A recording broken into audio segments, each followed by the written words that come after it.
C'est pour ça que dans le, le tikkun des kavanot d'Elul, des secrets d'Elul, c'est Anoten Bayam Derer. Qu'est-ce que c'est Derer? Derer, c'est deux fois Baki, dit Rabben. Baki Birtso, Baki Veshov. C'est ça Derer. Il y a des gens, il faut être expert en montée et en descente. Et Rabbi Nathan, il avait un élève qui était un élève de très haut niveau. Et Rabbi Nathan, une fois en parlant avec lui, il dit, j'ai pas de nachat de toi, j'ai pas de satisfaction de toi, parce que je sais que si tu tombes, tu te relèveras plus. Parce qu'il savait qu'il était dans un niveau de perfection tellement haut qu'en fait, il n'était pas dans Tikkun Abrit, il n'était pas lié avec la réalité d'Hachem dans ce monde. Mais Hachem, il veut que tu sois avec lui dans la réalité. Parce que si c'est pour être avec lui dans l'autre monde, tu vas aller après. S'il a créé ce monde-là, c'est pour que tu fasses des mitzvot maasiyot, des choses qui sont concrètes. Il veut un lien concret, de manière qu'il puisse se présenter à toi avec de l'ashgacha pratit, pas avec de la émouna générale. Il veut, Hachem, que quand tu cherches tes clés que tu as perdues, il va te montrer que, voilà, je vais t'aider, tu vas les trouver. Tu dis, waouh, merci Hachem, jamais, là où elles sont, jamais j'aurais pu imaginer qu'elles étaient là-bas. C'est vraiment un S. Donc, Hachem, comment tu veux qu'il intervienne dans ta vie si tu n'es pas dans la réalité de ce monde? Mais d'un autre côté, si tu es dans la réalité de ce monde et que tu n'as pas l'alliance, alors tu te trouves dans un monde en- complètement en matière morte. Il n'y a rien. Donc, quand tu répares l'alliance, ça te permet d'être en contact avec Dieu dans toutes les situations. Alors maintenant, tu commences à être apte à fonctionner normalement. Tu as trouvé le derer. Derer, ça veut dire que tu es baki birtso, baki bashov. C'est-à-dire tu sais monter et descendre. Ça y est, tu as compris comment ça marche.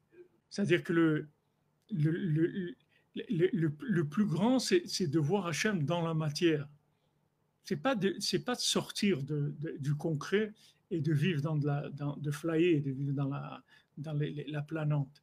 C'est dans le concret, dans le concret. Les gens, ils veulent monter en Eretz Israël. Ok, c'est bien. Il faut monter en Eretz Israël. Est-ce que tu es prêt à rester attaché à Hachem dans les épreuves que tu vas avoir ici? Est-ce que tu as le niveau de Tikkun Abrit qui te donne la Emouna? Parce que Rabbeinu dit Tikkun Abrit et Emouna, c'est lié. C'est-à-dire l'alliance et la Emouna, c'est une seule chose. C'est-à-dire ton degré d'Emouna, c'est ton degré d'alliance. C'est-à-dire, est-ce que tu es capable que quand tu vas vivre en Eretz Israël, les épreuves qu'Hachem va te faire, est-ce que tu vas tenir dans la Emouna? Si tu tiens dans la Emouna, il faut venir tout de suite. Mais si tu n'es pas sûr que tu vas tenir, attends que tu vois que concrètement, il se passe des choses qui vont t'aider à venir. Bien que maintenant, en Routslares, il se passe des choses qui les aident un peu. C'est un peu dur comme aide, mais bon, c'est aussi c'est de la même manière que nous, on a passé ce qu'on a passé ici pour nous mettre béardout et pour nous donner envie et nous révéler notre amour inconditionnel pour la terre et qu'on est capable de mourir pour cette terre parce qu'on sait c'est la terre d'éternité. Et mourir pour Eretz Israël, ça veut dire vivre éternellement. C'est ça ce que ça veut dire. C'est-à-dire les gens, comme Rabbeinu dit, pour toi, on est tué toute la journée. C'est-à-dire même, on ne va pas te lâcher, on reste là. C'est dur, c'est très dur, on va jamais te lâcher. Parce que c'est notre place. C'est ici qu'on veut être. On veut être nulle part ailleurs. Ah, mais c'est dangereux, c'est pas grave. On meurt, c'est tout. C'est pas, mais on bouge pas de là. On va pas bouger de cet endroit-là. Alors ça, ce qu'il y a eu là, c'est que ça nous a réveillés. Ça nous a réveillés. Attendez, les amis, là, on attaque nos valeurs fondamentales. Là. Ils ne sont pas en train d'attaquer la plage de Tel Aviv ni de Natania. Là, ils sont en train d'attaquer nos valeurs fondamentales, c'est-à-dire notre raison de vivre. Alors là, ça ne marche plus. Là, c'est fini.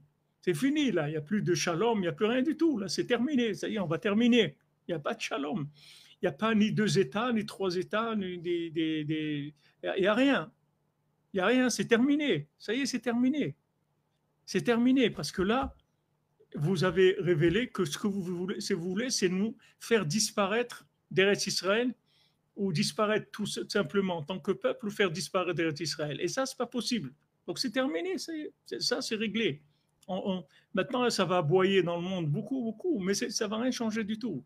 Parce qu'aujourd'hui, Bezat Hashem, si les gens y tiennent, ça y est, le problème il est réglé. Il n'y aura plus jamais ça. Maintenant, il y aura de la haine d'autres pays et tout, mais ils sont déjà, quand le Yémen il envoie un missile et tout, c'est déjà une autre histoire.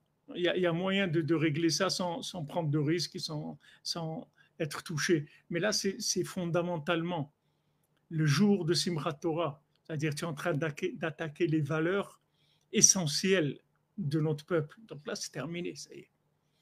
Parce que tu as touché l'essence même, donc ça fait un éveil extraordinaire. Un éveil, une alliance, l'alliance. Les gens, ils ne savent même pas, ils ont des réactions, ils veulent garder Shabbat, ils disent apprenez-nous, on ne sait même pas qu'est-ce que c'est le Shabbat, dites-nous comment on fait pour faire Shabbat. Ils ont une envie de garder Shabbat, tout parce que l'âme, elle se libère, elle avance.